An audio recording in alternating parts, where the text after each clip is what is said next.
बड़े बड़े नेता मंच पे चढ़ के कि बिहार में बहार है, और मैं बिहार के इस मिथिलांचल की धरती पे आया हुआ हूँ जहाँ पे कहा जाता है कि यह जो मिथिला की जो धरती है ये सौहार्द और प्रेम की धरती है। लेकिन यहाँ पे आज बहुत ही बड़ी घटना सामने आई है। एक भाई ने अपने भाई का हत्या कर दिया, एक बाप ने अपने पुत्र की हत्या कर दी, एक चाचा ने अपने भतीजा की हत्या कर दी। यहाँ पे इंसानियत की रिश्तेदारी को ऐसे तार कर दिया जिसको देखने के बाद आंखें नम हो जाती है। आज सारी ये जो समाज है ये कहीं ना कहीं बहुत बड़े गम में डूबा हुआ है, और पूरे समाज ने ये निर्णय लिया है कि जिसने हत्या करी है उसी के घर में उस शव को दाह संस्कार किया जाएगा, और इसी के तहत यहाँ पे दाह संस्कार भी किया जा रहा है। मैं बात कर रहा हूँ हेड पंचायत की, बासोपट्टी प्रखंड अंतर्गत खजौली विधानसभा के अंतर्गत ये पंचायत आता है, और यहाँ एक पंडित की, एक ब्राह्मण की हत्या कर दी जाती है जो ब्रह्म भगवान की पूजा करते हैं, और एक नहीं दो पंचायत को देखते हैं, दो वार्डों को देखते हैं। पूरे गांव में कहा जाता है बिहार में है कि ब्रह्म देव होते हैं और वो ब्रह्म बाबा का पूजा किया जाता है। मैं आपको बता दूं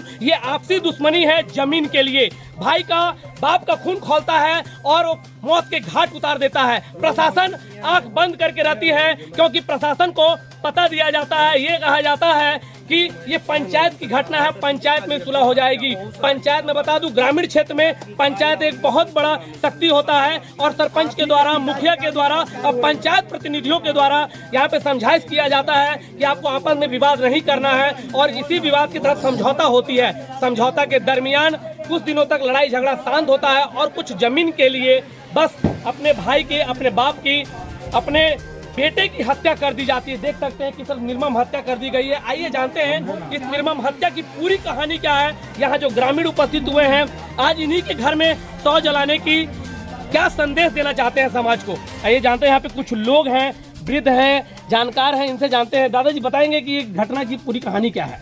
घटना की पूरी कहानी की जमीन है, कुछ जमीन है, बंटवारा 70 वर्ष पहले हो चुका है। अब उसको तोड़ने के लिए जिसको नया सर्वे में उनको पोजीशन का उनको खतियान है, इनको पोजीशन का इनका खतियान है, इसमें वो बर्बादी किया है। दोषी वही है जो हत्या किया है, वही दोषी है, वही दोषी है। ये पंडित जी थे, कहा जा रहा है कि पंडित जी थे यहाँ ब्रह्म बाबा का पूजा करते थे, बहुत ही अच्छे इंसान थे। हाँ। कहाँ तक सत्यता है? एकदम सत्य है, जो आप बोले हैं वो एकदम सत्य है, एकदम सत्य, 1 लाख में 1 बात सत्य है, एक झूठा नहीं है। पंचायत से आप इस दरमियान में ले सकते हैं रिपोर्ट, पूरा पंचायत जानता है जो ब्रह्म बाबा पुजारी डेली 9 बजे 10 बजे पूजा करने जाता है, और उसकी हत्या निर्मम हत्या कर दी गई। देख सकते हैं पूरे प्राणी के तहत में प्रस्ताव यहाँ पे जब वो पूजा करके आ रहे थे, बताया जा रहा है ग्रामीणों के द्वारा कि कल की घटना है, सुबह 8 से 9 बजे दिन की घटना है। वो पूजा करके वापस अपने घर को लौट रहे थे। इसी बीच उन्होंने प्लानिंग सेट किया, अपने दिमाग में ऐसी रणनीति बनाई कि इस बच्चे को मार देना है, क्योंकि वो चाचा थे और जो मृत्यु हुई है, जो अब इस दुनिया में नहीं रहे, वो उनके भतीजे थे। क्या बता पाएंगे सर इसके बारे में? आप लोगों को कैसे पता चला कि इनकी मृत्यु हो चुकी है? मैं तो ऐसे ही घर पे था तो कोई शोर मचाते जा रहा था कि जुल्म हो गया। तो फिर मैं जब तक गया तब तक इनको बासोपट्टी ले जाया गया था। तो हमें लोगों से ही पता लगा कि पीछे से जा कर के, और वो कुल्हाड़ी था या कत्ता था, पता नहीं क्या था, उससे पीछे से जा कर के वार किया। फिर उसके बाद एक डंडा था, उससे भी सिर पर चोट मारने लगा। वो वहीं बेहोश होकर के गिर पड़े। जब तक लोग बोलते तब तक वो भाग गया। अभी ये परिवार, यहाँ पे कोई भी इस परिवार के सदस्य मौजूद नहीं है? परिवार वो है ही नहीं, घरवाली नहीं है, बेटा था वो भी नहीं है, मर गया। एक माँ है, वो भी कहीं है, कोई नहीं है अभी। ये बॉडी को आप इसी के आंगन में जला रहे हैं, इससे क्या संदेश देना चाह रहे हैं आप समाज को? क्या कि अगर ऐसा विभत्स काम किया है तो उसके लिए इस गांव में कोई जगह नहीं है, उसका मतलब यही है। प्रशासन के द्वारा अभी तक क्या कार्रवाई की जा रही है? प्रशासन तो बिल्कुल ही हमेशा से ही सुस्त है। अब प्रशासन के साथ चिकित्सा व्यवस्था जो दरभंगा में DMCH है, मेडिकल कॉलेज हॉस्पिटल है, वहाँ भी इमरजेंसी की कोई सुविधा नहीं है। यहाँ तो इससे पहले भी कई घटनाएं हुई है, जो पटना पहुँचते यहाँ से प्रोसेस में मधुबनी से, बासोपट्टी से मधुबनी भेजता है, मधुबनी से दरभंगा और दरभंगा से पटना। ये है शेड्यूल। ये नहीं देखता है कि अगर दरभंगा मधुबनी में नहीं है सुविधा तो बासोपट्टी से डायरेक्ट पटना कभी नहीं ट्रांसफर, और रास्ते में ही मृत्यु हो जाती है इलाज नहीं मिलने के कारण। अव्यवस्था इतना है, देख सकते हैं यहाँ पे प्रशासन की जो इतनी लापरवाही है। एक तो स्वास्थ्य व्यवस्था की लाचारी है कि यहाँ तक एम्बुलेंस की व्यवस्था नहीं की जाती है, डॉक्टर की व्यवस्था अच्छी नहीं है, स्वास्थ्य व्यवस्था सुदृढ़ नहीं है। कहा जा रहा है कि जब बॉडी को ले जाया जा रहा था उस वक्त मोर्चरी वन की भी व्यवस्था नहीं थी। यहाँ से इन्होंने अपने निजी पैसे से खर्च करके यहाँ ले गए हैं और वहाँ पोस्टमार्टम में भी पैसा लिया गया। ये जानते कुछ लोग यहाँ पे मौजूद हैं, उनसे जानकारी लेते हैं। सर बता पाएंगे कि आप लोग जब बॉडी को यहाँ से ले गए पोस्टमार्टम कराने के लिए तो वहाँ पे मोर्चरी वन की व्यवस्था थी कि नहीं थी? नहीं थी सर, कोई भी व्यवस्था नहीं थी। वहाँ पर 1 घंटा वेट किए हैं, 3000 रुपये हम लोग और एम्बुलेंस का इंतजार किए हैं। शुरू में तो उन्होंने कहा कि आ रहा है एम्बुलेंस, लेकिन कोई एम्बुलेंस नहीं आया है। 1 घंटा वेट करने के बाद वापस से इनको पुनः टेम्पू से हम लोगों ने वहाँ सदर अस्पताल, जहाँ क्या कहते हैं पोस्टमार्टम की व्यवस्था है, वहाँ भेजा गया। वहाँ बिना पैसे लिए हुए पोस्टमार्टम करने के लिए तैयार ही नहीं होता, वहाँ बहुत सारे दलाल रहते हैं। बाद में उनको 3000 रुपया दिया गया है। पोस्टमार्टम में भी आपसे पैसा लिया गया। मैं आपको बता देते बिहार सरकार, अगर आप मेरी समाचार को मेरे न्यूज के माध्यम से देख रहे हैं तो मैं यही संदेश देना चाहूंगा कि आपके द्वारा जो विधि व्यवस्था बनाई गई है उसमें नीचे से लेकर ऊपर तक सारे पदाधिकारी भ्रष्ट हैं। उनको सिर्फ जेब भरने का काम किया जा रहा है। जिंदे इंसान से तो पैसा ही लेते हैं, यहाँ मुर्दों को भी नहीं छोड़ा जा रहा है, मरे हुए इंसान से भी पैसा लिया जा रहा है। कितने पैसे लिए आपसे? 3000 रुपए सर। 3000 रुपए लिए। आपने मना नहीं किया? मना किया क्या? लाचार आदमी है, जिसका बाप मरा हुआ है, वो क्या हल्ला करेगा? वो तो पहले ही हार गया है इस जगह से, इस दुनिया से वो हार चुका है। वो क्या करेगा? 3000 रुपया दे के अपना जैसे तैसे लाया, अंतिम संस्कार हो रहा है। ये जो यहाँ पे जो अंतिम संस्कार कर रहे हैं, अंतिम संस्कार के लिए शमशान भूमि होती है, लेकिन आप लोगों ने आखिर ऐसा क्यों किया कि उन्हीं के घर में अंतिम संस्कार कर रहे हैं? ऐसा इसलिए है कि इससे एक समाज में मैसेज जाए। मैसेज क्या जाए? कि कोई भी आदमी जो कि बर्बरता पूर्ण तरीके से एक मानव दूसरे मानव का हत्या करेंगे, उनको समाज कभी भी बख्शा नहीं जाएगा। उसमें भी ये मिथिला की धरती है जहां पर हमेशा शांति, विदेह के समय से ही यहाँ पर शांति का मैसेज जाता रहा है। लेकिन ऐसे शांति को जो भंग करने का कोशिश करेंगे, समाज उनसे बहुत ही बेरुखी से पेश आएगा और उनको बख्शा नहीं जाएगा। अभी तो सिर्फ उनकी संस्कार यहाँ हो रही है, आने वाले समय में उसी जगह पर हम लोग चंदा करके एक स्मारक का निर्माण भी करवाने का काम करेंगे।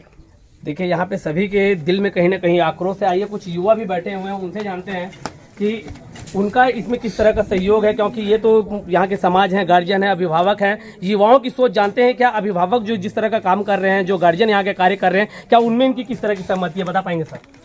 जैसा काम इसने किया है, ऐसे करने वाले को समाज में जो ऐसे जुल्मी जो वो करते हैं, इनको जिंदा जला दिया जाए, पेट्रोल छींट के इसको जिंदा जला दिया जाए। ऐसे जुल्म करने वाले को बकसना कहीं न कहीं समाज को खराब करने के बराबर है। ये समाज को ऐसे कचरा कर रहा है, आज ये किया है, कल कोई और करेगा, परसों कोई और करेगा, और इस पर प्रशासन का कोई देख रेख नहीं है। इसमें प्रशासन पूर्णतया सोए हुए है। प्रशासन कोई आपको मदद नहीं कर रही है? कोई मदद नहीं है प्रशासन का, कोई इसमें सहयोग नहीं है। तो यहाँ पे बताया जा रहा था जो पोस्टमार्टम के लिए गया था उसमें भी उससे पैसा लिया गया है। ये सब पूरा बिहार सरकार का पूरा भ्रष्ट व्यवस्था है।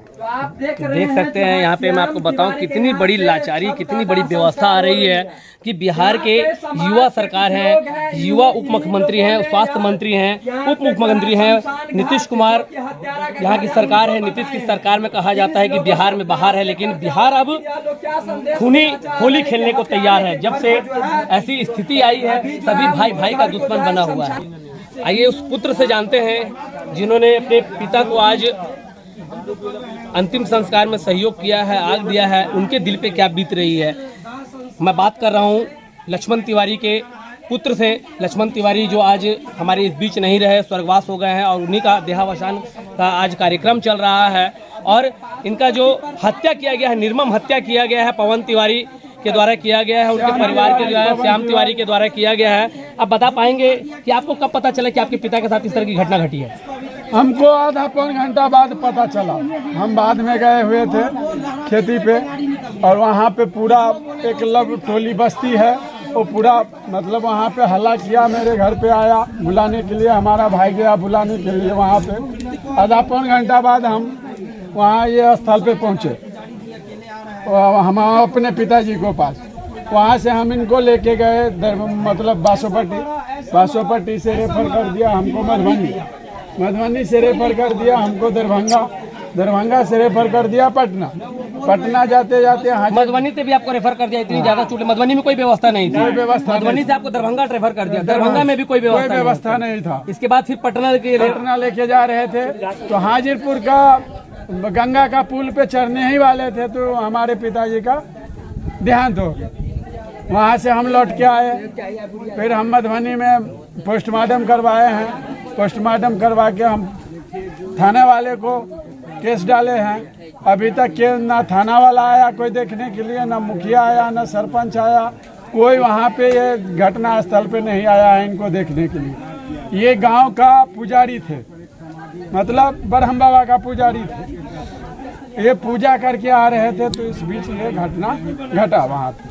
देख सकते हैं बहुत बड़ी लापरवाही है। इन्होंने प्रशासन को भी कहा। मैं बता दूं ग्रामीण क्षेत्र में क्या होता है, ग्राम पंचायत के तहत में पंच का जो महत्व बहुत ज़्यादा होता है और पंच को पहले सूचना दी जाती है और पंचायत के द्वारा बड़े बड़े जनप्रतिनिधि बैठते हैं, सम्मानीय व्यक्ति बैठते हैं और उस पंचायत में निर्णय लिया जाता है। उस पंचायत के तहत में निर्णय लिया गया कि आप दोनों परिवार आपस में विवाद न करें, जो विवाद करेगा उसके ऊपर कड़ी से कड़ी कार्रवाई की जाएगी। इस नियम को मानते हुए फिर कुछ दिनों तक ये झगड़ा शांत रहता है और इसी के बाद में इस दिमाग में प्लानिंग चलती है और प्लानिंग के तहत में लक्ष्मण तिवारी जी की हत्या कर जाती है और प्रशासन मौन रहती है। प्रशासन इसलिए मौन रहती है कि क्योंकि प्रशासन को पहले से इसकी जानकारी नहीं दी जाती है। मैं सभी से ये अपील करना चाहूंगा कि अगर पंचायत व्यवस्था में अगर पंच का मान्य है तो आप पंचायत को मानते हुए प्रशासन को एक बार जानकारी दें और प्रशासन से यह मैं अपील करना चाहूंगा कि आप दारू ढोने वाले से पैसा उगाही करना बंद करें, बल्कि अपने क्षेत्र में अपने प्रखंड में अगर जो आवेदन दिया जाता है तो उसके ऊपर गंभीरता से संज्ञान लें और अपराधियों को पकड़ने का काम करें ताकि आने वाले भविष्य में इस तरह की है। इतनी दुखद घटना है, जाने वाले इंसान को तो लाया नहीं जा सकता, बस मरहम लगाने का काम हम लोग कर सकते हैं। भगवान से दुआ कर सकते हैं कि इनके जख्मों पे किसी तरह से मरहम लगे, ये इन यादों को भूल सके। आप जानते हैं कि ये घटना की सत्यता क्या है, किस तरह से ये घटना घटी है, बताएंगे दीदी की।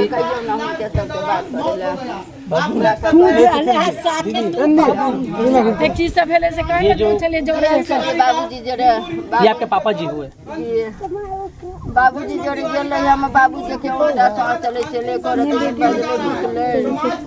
अगला महीना 2 महीना से पहले से हमरे जमीन चले, हमरे हेल्प करे, अगर नहीं कोई भोगला तो हमरे जमीन पर बेच ले, हमरा जमीन पर कब्जा करी है तो सब बेर हम कब्जा कर तो हमर जमीन भ जाए, नहीं तो घर बनत रहे तो हम भाई झगड़ा मार गाछी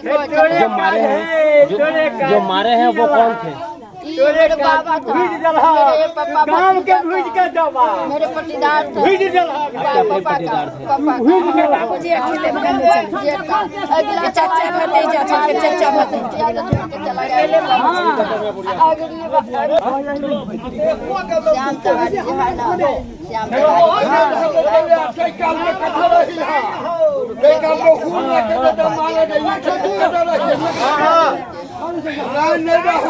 देख सकते हैं यहाँ पे परिवार में पूरा मातम छाया हुआ है, पूरी तरह से शोक मग्न है। आज परिवार जो है एक ही परिवार ने अपने ही परिवार का हत्या कर दिया है और दूसरा परिवार जो है तो कहने वाले भविष्य में इस तरह के कुकर्म को अंजाम न दिया जा सकते। तब तक के लिए आनंद में विदा लेते।